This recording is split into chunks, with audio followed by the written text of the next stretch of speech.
वे करते हैं। तो सीधे सीधे परावाक्य का निरूपण वे वाक्यपदियम में नहीं करते, पर तारानाथ ने तो ये जो 4 सोपान है वाणी के, इनका निरूपण करते हुए अर्थबोध की प्रक्रिया इन चारों सोपानों से स्मृति के सहकार से कैसे होती है, इस प्रक्रिया का प्रतिपादन किया। और योग्यता के कारण शब्दों में परस्पर विशिष्टान्वय बोध की उपस्थिति स्मृति है, ये उन्होंने स्मृति का लक्षण किया। ये नए कॉन्सेप्ट, कुछ नई अवधारणाएं कुछ आ जाती हैं कि अब जहां से भी आई हो, यदि कहीं नवीन चिंतन में, मॉडर्न थ्योरी में मेमोरी के बारे में चर्चा की जा रही है, हो सकता है वहां से ले रहे हो, या संस्कार जन्यम ज्ञानम स्मृति हमारे यहाँ तो लक्षण किया गया है। पंडित राज जगन्नाथ भी स्मृति की भूमिका काव्यास्वाद में निरूपण करते ही है। तो जहां से भी वो ले रहे हैं, लेकिन ये एक नया कॉन्सेप्ट आता है कि जहां जहां शाब्दबोध की चर्चा करते हैं, वे स्मृति कैसे योगदान उसमें देती है, इसका निरूपण करते हैं। और स्मृति अनुभूत पदार्थ के बोध से सहकृत संस्कार के कारण उदित होती रहती है, यह वे कहते हैं। तो शब्द श्रवणानंतरम श्रोतुरात्मनि समुपस्थीयते तत्तदर्थ उदीयते च योग्यतादि वशेन ततस्तेषां परस्परं विशिष्टान्वय बोधेन उपस्थितिश्च स्मृतिरेव। स्मृतिर्हि लोके अनुभूत पदार्थस्य तद्बोध सहकृत संस्कारेण जायमाना दृश्यते। इस तरह से स्मृति का स्वरूप जो है अनुभूत पदार्थ के पदार्थ तथा तद्बोध सहकृत संस्कार से जायमान जो है उपस्थिति है अर्थ की, वह स्मृति उसका लक्षण करते हुए वे इस प्रकार से शाब्दबोध में उसके योग को स्वीकार करते हैं। तारानाथ इस मत का खंडन करते हैं कि लोक भाषाओं में प्रयुक्त तद्भव या असाधु शब्दों से अर्थबोध नहीं होता। यह भी एक मत रहा है कहीं परंपरा में कि जो असाधु शब्द हैं वे अर्थ के जनक नहीं होते, या सीधे अर्थ के जनक नहीं हुआ करते। असाधु शब्दों को पहले साधु रूप में ग्रहण करना पड़ेगा, तभी अर्थ बोध होगा। और इस पर चर्चा भी हुई है। धर्मकीर्ति ने तो अपने ग्रंथों में इसका बड़ा खंडन किया है विस्तार से, वो इसको पूर्व पक्ष मानते हैं। तो यह मत कहीं सनातन परंपरा में रहा है। इसको तारानाथ भी इसका खंडन करते हैं, और वे यह भी स्वीकार नहीं करते कि असाधु शब्द पहले साधु शब्दों में परिणत होकर के ही अर्थबोध के जनक हो सकते हैं। अपने प्रतिपादन की पुष्टि के लिए वे वाक्यपदियम को उद्धृत करते हैं। दूसरा जो उन्होंने नयर्थ विचार विस्तार से किया है, ये व्याकरण में अन्यत्र भी मिलता होगा, मुझे कम जानकारी है, लेकिन जो हमारे यहाँ सिद्धांत है जो यास्क से चला आ रहा है कि आख्यात प्रधान हुआ करते हैं वाक्य। यदि केवल नय का उच्चारण होगा वाक्य में और आख्यात पद नहीं रहेगा, क्रियापद नहीं रहेगा, तब भी आख्यात प्रधानता ही मानी जाएगी। तो कपिला गौ अत्र न, ऐसा केवल नकार में वाक्य का प्रयोसान यदि करेंगे तब भी आख्यात तो वहां रहेगा, वाक्य आख्यात प्रधान ही होगा। ऐसा वे अनेक उदाहरण देकर के और सिद्ध करते हैं। तो धातु वहां जो नयर्थ वाक्य है जिसमें केवल नकार में ही पर्यवसान होता है, उसमें भी धातु का आक्षेप, क्रिया का आक्षेप करना ही होता है, और आख्यात प्राधान्य के सिद्धांत की पुष्टि उसके द्वारा होती है। अब वो प्रश्न उठाते हैं कि वाक्य में अलग से नकारार्थक अव्यय का प्रयोग है, तब तो मान भी सकते हैं कि आक्षेप उसने नए ने कर लिया है क्रिया का, लेकिन जहां समस्त पद में यदि नयर्थ पद आ जाएगा तो वहां कैसे होगा। तो असूर्यम पश्याह राजधारा, इतना कह दिया तो उसमें आख्यात प्रधानता कैसे मानी जाएगी, इस पर वो विचार करते हैं। तो कहते हैं कि वहां भी जो असूर्यम पश्याह में समास नए वाचक पद लगा करके, अव्यय लगा करके किया गया है, उसमें आख्यात का अध्याहार स्वतः होगा। फिर उसके आगे वो कहते हैं कि यदि केवल संबोधन का उच्चारण करके कोई व्यक्ति यदि रुक जाता है उस वाक्य में, तो कैसे आख्यात प्रधानता मानी जाएगी। कोई है हरे इतना कह करके रुक गया मंदिर के सामने जाकर के, तो कहते हैं कि वहां भी आख्यात प्रधानता ही मानी जाएगी। तो बहुत सारे उदाहरण उनकी अर्थबोध की प्रक्रिया देकर के तारानाथ इस पर विचार करते हैं। धात्वक की व्याख्या करते हुए वे सत्कार्यवाद के सिद्धांत का अनुगमन करते हैं और आरंभवाद और विवर्तवाद का खंडन करते हैं। धातुओं में अर्थबोध की उपस्थिति को अनेक रोचक उदाहरणों से सत्यापित करते हैं। अब आप लोग जो व्याकरण के हैं उनको पता होगा कि इस तरह से धातुओं की धात्वर्थ का निर्वचन होता रहा है या नहीं होता रहा है, पर मुझे बड़ा ये इंटरेस्टिंग लगा कि धातुओं की अर्थबोध की प्रक्रिया और धातु का कैसे निर्वचन करते हैं। यास्क से भी ये प्रक्रिया चली आ रही है, यास्क के निरुक्तम से। उसको बहुत ही रोचक ढंग से इन्होंने उसको बिल्डअप किया है, जिसको एक थ्योरी बिल्डिंग कहते हैं, और प्रतिपादन शैली। तो जैसे विक्लेदन है, तो द्रव द्रव्यकरण कारकारंभ संयोग शैथिल्यापादनम विक्लेदनम, और शोषणम के लिए द्रव द्रव्य निस्सरण पूर्वक तत्काठिन्यापादनम शोषणम, तो जिह्वा कर्ण को रसानुभवो लेहनम, आकर्षण पूर्वक सएव चूषणम। ये जो सारी दैनंदिन क्रियाएं हैं, इनकी एक दार्शनिक एक तरह से व्याकरण दर्शन की दृष्टि से वो प्रक्रिया बताते हैं कि इनका अर्थ क्या है। हालांकि बात तो रहेगी जो हम दैनंदिन जीवन में समझते ही हैं कि जिह्वा कर्णक रसानुभव लेहन है, तो हमें जान के क्या करना है, जिह्वा कर्णक रसानुभव है कि क्या है, तो लेहन से मतलब है। लेकिन व्याकरण दर्शन में उसको परिभाषित यदि किया जाएगा तो इस तरह से होगा। ये लंबी धातुओं की, ये बड़ा लंबा प्रतिपादन उनका है, बहुत ही रोचक लगता है पढ़ने में कि एक एक धातु को कैसे बारीकी से हो, जिसको डिकंस्ट्रक्शन कहते हैं पोस्ट मॉडर्न थ्योरी में, कि उसको तोड़ करके बिखरा करके बताते हैं कि इसमें ये सब होता है, कुल मिलाकर के इससे बनता है। तो उसके समकक्ष ये विवेचन इनका होता है। और इसी प्रकार से लकारार्थ विवेचन, कृदंत संज्ञा विवेचन आदि में भी इनके नवीनता है। वे लिंग को शब्द की उपाधि मानते हैं, अर्थ की उपाधि नहीं। ये संस्कृत व्याकरण की दृष्टि से, संस्कृत भाषा की दृष्टि से कदाचित ये कहना समीचीन होगा कि जो शब्द का जो अर्थ है वह अर्थ उसके लिंग को निर्धारित नहीं करता, कोश और व्याकरण ही निर्धारित करता है, क्योंकि दारा जिसका अर्थ स्त्री होगा वह पुल्लिंग में है। तो ये सब बहुत सारे सिद्धांत वो वाक्य पदीय तथा अन्य ग्रंथों के आधार पर तथा कहीं अपनी मौलिक उद्भावनाओं के द्वारा शब्दार्थ रत्नाकर में तारानाथ तर्कवाचस्पति प्रतिपादित करते हैं। शब्द को द्रव्य नहीं मानते हैं, उसको गुण मानते हैं। और ये फिर अवधारणाएं कुछ भिन्न प्रकार की इसमें आती हैं। और गुण स्वरूप शब्द की व्याप्ति दिक्काल में होती है और उसका संबंध पंचमहाभूतों से है। तब उसकी पूरी दार्शनिक प्रक्रिया बदल जाती है कि शब्द और शब्दबोध जो है वो पंचमहाभूतों से जुड़कर के कैसे होगा। तो आकाश का ही गुण शब्द है, इतना ही नहीं, फिर उसमें जो शेष महाभूत है वो भी कार्य करेंगे, तो उनका एप्लीकेशन या विनियोजन इसमें होगा। उसको उन्होंने बताया है। मैं विस्तार भय से वो सब नहीं पढ़ रहा हूँ, उन्होंने जिस तरह से बताया है कि शब्दों ही नाम पृथिव्यादि भूत चतुष्टय क्रियाजन्यो अवकाश देशोत्पन्नो द्रव्याश्रितो गुण विशेष। तो द्रव्याश्रित गुण विशेष है और द्रव्य नहीं है, तब वो पृथिव्यादि भूत चतुष्टय की क्रिया से जन्य अवकाश देशोत्पन्न गुण विशेष हो गया। तब उसमें फिर ये पंचमहाभूतों का विनियोग इस प्रकार से होगा, अंततः आकाश सेवा रहेगा संयुक्त होकर के, ऐसा उन्होंने कहा है। तो वही व्याकरण दर्शन का ग्रंथ है, लेकिन कहीं कहीं वैयाकरणों के ही मत को अस्वीकार करके न्याय वैशेषिक के सिद्धांत को स्वीकार उन्होंने कर लिया है। तो आकाश द्रव्य है, शब्द उसका गुण हुआ। और सांख्य दर्शन में जैसे उन्होंने ये पंचमहाभूतों की तन्मात्राएं बताई हैं, तो वहां भी वो द्रव्य नहीं होकर के और गुण हो जाते हैं, इस प्रकार से जहां तक मैं समझता हूँ। और ये काफी इनका चूंकि अध्ययन बड़ा गहरा था, तारानाथ तर्कवाचस्पति का, व्याकरण के बड़े पंडित रहे, तो प्रातिशाख्यों के आधार पर इन्होंने बहुत सारी कोटियों का प्रतिपादन किया है। तो वर्णों के 5 प्रकार इन्होंने प्रतिपादित किए हैं। अब हो सकता है कि मुझे ही अज्ञान हो और ये सब सुविदित हो, लेकिन स्वर काल स्थान प्रयत्न अनुप्रदान, ये 5 वर्णों की कोटियां इन्होंने प्रतिपादित की हैं।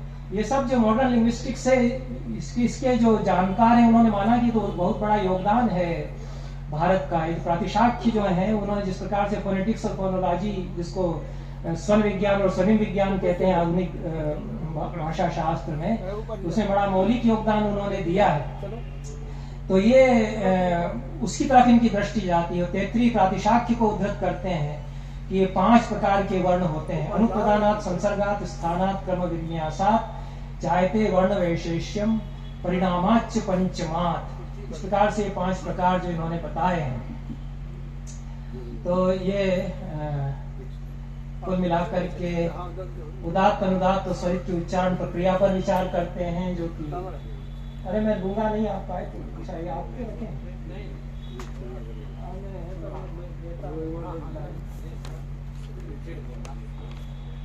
जी, तो ये उच्चारण प्रक्रिया की दृष्टि से जैसा विवेचन है इनका उदात्त अनुदात्त स्वरित का, तो हमने जितना पढ़ा है पाणिनि व्याकरण में, लघु सिद्धांत कौमुदी आदि में उच्चैः उदात्त नीचैः अनुदात्त समाहारः स्वरितः, उसको कुछ भिन्न प्रक्रिया की दृष्टि से थोड़ा सा तत्वतः अंतर नहीं है, लेकिन उसकी प्रक्रिया जो आजकल फोनेटिक्स और फोनोलॉजी में जो उच्चारण प्रक्रिया बताई जाती है, कदाचित उसके समकक्ष लाने के लिए उस प्रकार से उसको बताते हैं कि तत्र तालवादिषु स्थानेषु ऊर्ध्वभागेन निष्पन्नः उदात्तः इत्यादि। और प्रथमम अर्धम उदात्ततया उत्तरार्धम अनुदात्ततया उच्चार्यमाणः स्वरितः। तो ये लक्षण इनके उदात्त अनुदात्त आदि के हैं, उनमें भी। तो कुल मिलाकर के इसमें एक बात और है जो मुझे थोड़ी सी अनोखी लगी, और आप लोग पंडित जन हैं और व्याकरण के पंडित जन यहाँ हैं ही, ये मेरा विषय नहीं है, लेकिन इन्होंने जो व्याकरण की प्राचीन परंपरा का पुनर्संधान किया है वो मेरे लिए बहुत महत्वपूर्ण है। और तारानाथ कहते हैं कि ये परंपरा महाभारत से आरंभ होती है, और उन्होंने ये महाभारत से उद्धृत किया है। अविभागात् पश्यन्ति सर्वत्र संहृतः क्रमा स्वरूप ज्योतिरेवांतः परावागन पायिनी। अभी तो वाक्यपदीयम से मिलती जुलती कारिका महाभारत में आ गई, अश्वमेधिक पर्व में है और पूना से प्रकाशित क्रिटिकल एडिशन में नहीं है, अन्य संस्करणों में है। तो आधुनिक दृष्टि से कहा जा सकता है कि वाक्यपदीयम के आधार पर उन्होंने जोड़ ली, क्योंकि वाक्यपदीयम 5वीं शताब्दी के आसपास आ गया और महाभारत में जो अंतिम स्वरूप है वो 4वीं-5वीं शताब्दी तक बनता रहा है। फिर भी ये विचारणीय है जो तारानाथ कहते हैं कि वो वाक दर्शन की या व्याकरण दर्शन की जो प्राचीन परंपरा है वो महाभारत से आरंभ होती है। ये इसलिए भी विचारणीय है कि कदाचित पुण्यराज जो है वो वाक्यपदीयम की कारिका की व्याख्या में महाभारत से यही कारिका कुछ भिन्न पाठ के साथ उद्धृत करते हैं। ये पूरी परंपरा एक चली आ रही है जो कि महाभारत से आरंभ मानती है व्याकरण दर्शन का, और भट्टरी के पहले यह दर्शन की परंपरा निश्चित रूप से तो है ही, पाणिनि और पतंजलि में तो है ही, लेकिन जिस तरह से भट्टरी ने उसको स्वरूप दिया है वो वाक दर्शन के रूप में अनादि निधनम ब्रह्म शब्द तत्त्वमिदक्षरम, ये पूरी परंपरा उनके पहले चली आ रही है। और मैत्रायणी उपनिषद में तो है ही है, देव ब्रह्मणि वेदितव्ये शब्द ब्रह्म परम तथा, ये उपनिषद में कहा ही है। ये जो शब्द ब्रह्म के प्रतिपादन की परंपरा है उसमें कुछ नया जोड़ते हैं, और ये जो व्याख्या उसकी वे करते हैं, ये स्वरूप ज्योति रेवांता परावाग अनपायिनी में अनपायिनी की व्याख्या करते हुए अनपायिनी का अर्थ स्वस्थान पर अविचल रूप में स्थित यह तारानाथ करते हैं। और ये स्वस्थान क्या है कि मूलाधार चक्र है और ये परावाग का अधिष्ठान है। इस दृष्टि से फिर वो परापश्यंती मध्यमा और वैखरी, इन चारों जो वाक के जो 4 स्वरूप हैं, 4 सोपान हैं, इनका ये जो चक्र है हमारे भीतर, इनसे संबंध जोड़ते हैं। और वाक का जो एक्शनलाइजेशन है, स्पीच का जो बहिर्उन्मेष है, बहिर्निष्क्रमण है, उसकी पूरी प्रक्रिया को फिर वे इस अपनी परंपरा से सारे सूत्र लेकर के पुनः परिभाषित करते हैं। ये हम देखते हैं कि कैसे नया हो रहा है। जो कहा जा रहा है कि संस्कृत शास्त्र परंपरा में नवीन नहीं हुआ, ये तो 19वीं शताब्दी में ग्रंथ सामने आया। तारानाथ 18वीं शताब्दी के अंतिम 19वीं शताब्दी के अंतिम उसमें उत्पन्न हुए थे और ईश्वरचंद्र विद्यासागर के साथ रहे, और 1912 में तो उनकी किताब छपी है इत्यादि। तो इतनी चर्चा इस पर करके मैं उसको भी समाप्त करता हूँ। ये 2 ही किताबों की चर्चा मैंने अभी तक की है। तीसरी किताब जो है धर्मशास्त्र, हाँ, ये तो होता ही है कि जब खास उस पर आते हैं तब संक्षेप करने का। तो तीसरी किताब जो सनातन धर्मोद्धारा है, यह महामहोपाध्याय उमापति द्विवेदी या नक्शेद राम जिनका नाम था, यह 1500 पृष्ठों से अधिक का विशालकाय ग्रंथ है। इसमें 2 भाग हैं, ये 2-2 खंडों में विभाजित है। और 1912 में पहला खंड, शेष खंड 1942 में मुद्रित हुए। पंडित मदन मोहन मालवीय ने भूमिका इसकी लिखी है।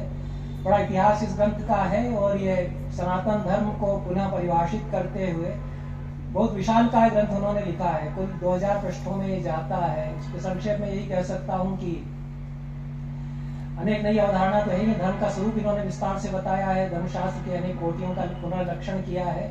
जो नवीन विचारक हैं उनकी कड़ी समीक्षा की है, जिसमें मैक्स मुलर और वेबर के मतों की समीक्षा की है।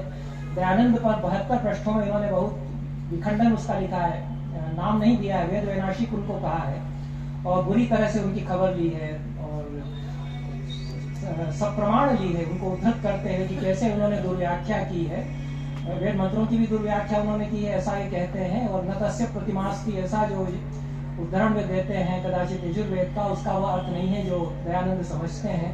प्रतिमा का अर्थ वहाँ तत्तुल्य इस अर्थ में है, कंपेरेटिव की वाचक है प्रतिमा शब्द वहाँ, तो मूर्ति का वाचक ही नहीं है। तो मूर्ति पूजा के खंडन के लिए यदि वेद का या न तस्य प्रतिमास्ति ऐसा वचन उद्धृत दयानंद करते हैं तो अनुचित है, ऐसा ही कहते हैं। बहुत विस्तार से इनमें दयानंद, वेबर, मैक्समुलर इत्यादि का खंडन है और नए समाज के लिए धर्म किस प्रकार से धर्माचरण होगा, 37 प्रकार के धर्म इन्होंने बताए, 32 प्रकार के सामान्य धर्म बताए। तो ये पंडितों से उस समय काशी में कहा जा रहा था कि नया धर्मशास्त्र लिखिए जो नए समाज के लिए होगा। पंडित गंगाधर शास्त्री ने भी नया धर्मशास्त्र का ग्रंथ लिखा था, या अनुरोध पर उन्होंने लिखा। यह भी सनातन धर्मोद्धार है, पंडित उमापति द्विवेदी ने इतना बृहत काय ग्रंथ समाज की आवश्यकता को देखते हुए नवीन धर्मशास्त्र का लिखा। और उसी तरह से ये जो ग्रंथ है ये समाज के लिए लिखे गए, इनका प्रचार भी उस समय हुआ, ऐसा नहीं है। जैसे एक उदाहरण मैं देता हूँ कि विश्वेश्वर पंडित बड़े पंडित थे और जोधपुर के राजा ने उनके पितामह को बुलाया था कश्मीर से और बड़े पंडित लोग ये थे। तो जोधपुर के राजा ने उनसे कहा कि नई स्मृति आप लिखिए, नया धर्मशास्त्र लिखिए क्योंकि समय बदल रहा है। तो उन्होंने विश्वेश्वर स्मृति लिखी, इसमें बहुत सारे एकदम नए कॉन्सेप्ट हैं और उसमें यहाँ तक कह दिया गया है कि राजा यदि नहीं योग्य है तो प्रजा को अधिकार दिया जाएगा कि वो अपना राजा निर्वाचित कर ले।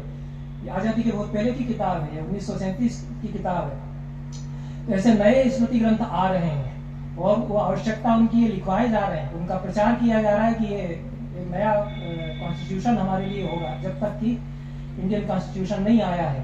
तो ये संस्कृत के पंडित कर रहे हैं कि वे नया धर्मशास्त्र, नया कॉन्स्टिट्यूशन भी दे रहे हैं। इस तरह के ये ग्रंथ हैं, बहुत महत्वपूर्ण है। अब चौथी किताब पर मैं आता हूँ। चौथी किताब परमार्थ दर्शनम है।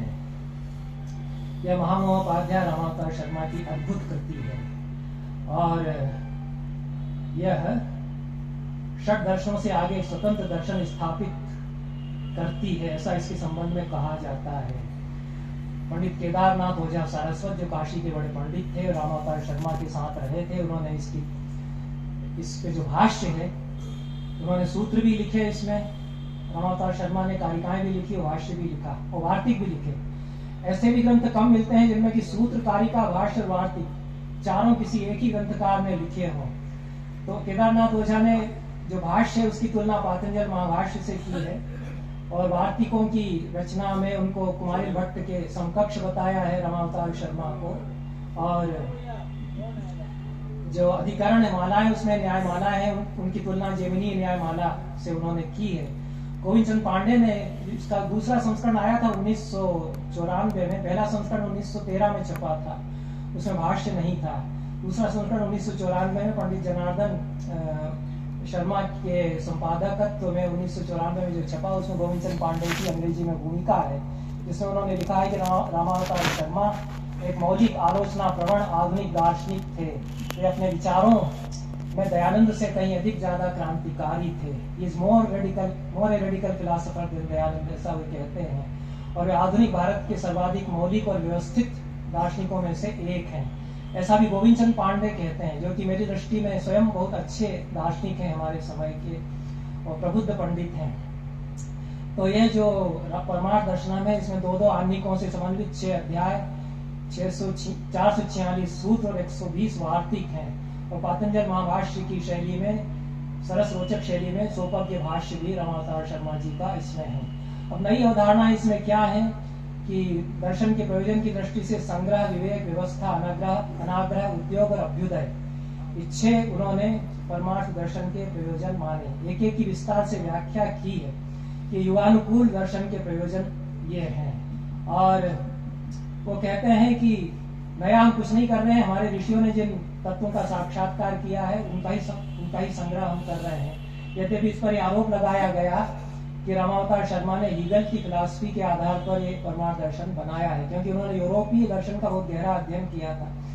जो युवा है उनके लिए मैं ये कहूंगा कि यूरोपीय दर्शन उनकी किताब है 125 पेज की, और यूरोपीय दर्शन को प्लेटो से पहले की परंपरा, प्लेटो से भी 200-300 साल पहले की परंपरा से लगा करके कांट तक की परंपरा को यदि समझना हो तो ये किताब आप पढ़ लीजिए, यदि आप संस्कृत शास्त्र के ज्ञाता हैं, क्योंकि उन्होंने जो व्याख्या की है वो संस्कृत दर्शनों की शब्दावली लेकर के की, कि ये सत्कार्यवाद को मानते हैं ये फिलासफर और ये इसके निकट हैं इत्यादि।